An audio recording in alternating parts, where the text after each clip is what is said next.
Can I ask Ben a question? This leads into the segment I was about to start, actually. I wanted to do a pros asking pros questions segment, but instead of playing clips of other people asking you guys questions, I was going to have each of you ask each other questions. So, Brian, you're making this easy. We're going to start with you, and you go ahead and ask Ben a question. But the rest of them, that's going to be fate is going to determine who gets asked the question because I have all the names in a hat, and it'll determine who asks what. So, but for the first one, we're going to have Brian ask Ben a question for pros, asking pros questions.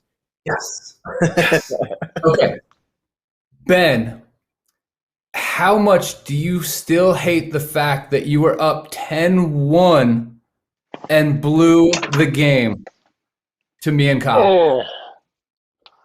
Ever since that moment, I don't know that you've lost a match. So is that what motivates you?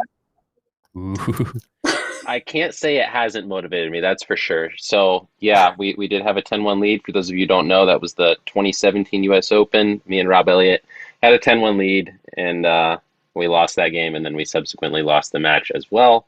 And the funny thing is, I got a 110 comeback on Kyle, which in my book, that kind of nullified it. We're kind of even at that point, but I never got anything over on you. Not even close. So that still motivates me to this day.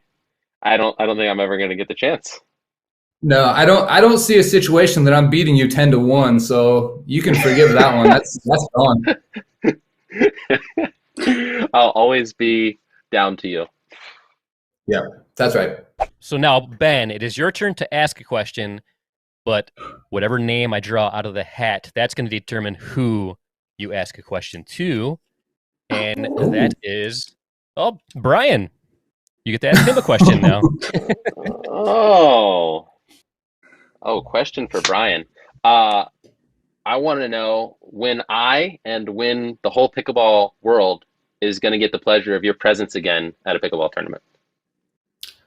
Ooh, good one. I actually played a local one couple weekends ago, and about 5 minutes into the first game, I was down 8-1, and I was wondering what the hell I was doing playing pickleball again.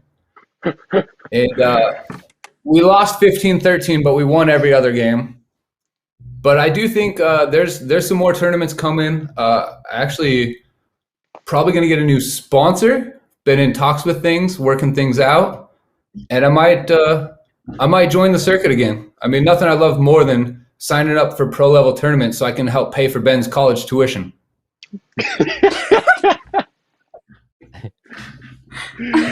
I appreciate the cause. You're welcome, man. Use that education wisely. Nice. All right. So since Brian already asked a question, we'll move over to Joey. You will ask this next question, and you will be asking the question to not yourself. I'll do a different name. Irina. Oh, perfect. All right. Okay, Irina. During your singles run, was there any music that inspired you to get that gold medal? Well, I do kind of have a tournament playlist, that I go to, and it's kind of like strong female vocalists. It was actually inspired by one of the pro players, and I just kept playing like Sia, Girl on Fire, back to back to back to back. And and I made sure, Leia and Simone and every opponent I played, I made sure I showed them on my phone. That's what I'm listening to right before the match. They saw it. They saw it was coming. Okay, as a form of intimidation. Okay. Well done. Yes. Show your opponent your pump-up song. All right, so Irina, you will be asking a question to Vicki. All right, Vicki. So there is a rumor that I might play in men's doubles at the Seattle Metro Open with Peter Hidashko. And our competition would be Brian and Kyle and whoever else signs up in men's doubles. What do you think our chances are? And do you have any tips? Can I interject here real quick? It's a rumor. Yes. Vicki, I think you have like a very good win rate with Peter. So I just like to point out that there is nobody better to ask this question to than you. Yeah. So Peter and I beat Kyle Yates and Ben Johns in a very competitive, very serious rec game. This is a fact. I think it's because both Peter and I like just were chaos, and we were able just to kind of out trick them. So I think it's just out tricking, out sicking.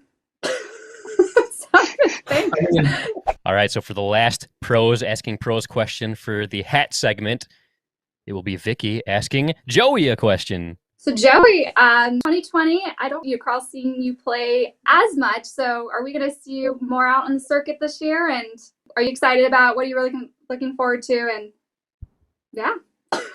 Absolutely. So yeah, 2020 pandemic kind of hit, and for me it was stopped kind of traveling. I was, full-time RV, stuff like that, and then got a new job here in Florida early June, and then kind of switched gears to that, trying to make sure I had everything ready for that in terms of hiring staff to teach when I was gone, things like that. So it took me a while to get everything ready for me to start traveling again. So I was able to play a couple tournaments towards the end of the 2020. And yeah, this year I'll be playing a full schedule. I think somewhere around 18, 20 tournaments, somewhere around there. Awesome. So excited. Nice. Great questions, everybody. So anybody that's a fan of Sick Trx probably noticed that we do have a key member missing today. So we cannot have a Sick Trx themed episode of the podcast without bringing up the legendary Kyle Yates. Unfortunately, Kyle was not able to join us live tonight, but he was nice enough to send us a video clip for us to play. So without further ado, let's roll the clip. Oh, bonjour, mon amis. Working on a little project here. I've been working on it for a couple weeks now. Now, you guys, you're my friends, so you know one of my favorite Sick Trx is painting. You've seen me paint many times. You're well aware of my passion for arts. But the rest of the world might not know. So since we're on the Eddie Webby show, getting to know each other better, what a better time to show one of my passions and one of my many talents. So this one I'll show you guys I've been working on for a while. I call it Buddy. Okay, it's inspired by one of my favorite painters of all time, Sir Edmund Landseer. If you guys are familiar, he's a famous 19th century painter from England, famous for his personification of dogs or animals. He's also a sculptor, so you may have seen one of his famous works, the lion sculpture at Trafalgar Square. I'm sure you're familiar with that. Call us Buddy. It's my dog. He's pretty cute. He's got a pickleball paddle tech, of course. Hopefully you guys are enjoying getting to know the Sick Trx crew. Sorry I couldn't be here to join you guys, but clearly I have more important things to do. But good to see you guys. Enjoy the rest of the show. Oh, the only art I've ever seen Kyle do is towel art. This is crazy. What an eclectic guy. Well, this has been awesome. This has been a super fun night. Can't thank you all enough for being here. Okay, bye. All right, Brian, out. Pickleball addicting and fun, that's no joke. Pickleballing, it's not just for old folks. Pickleball.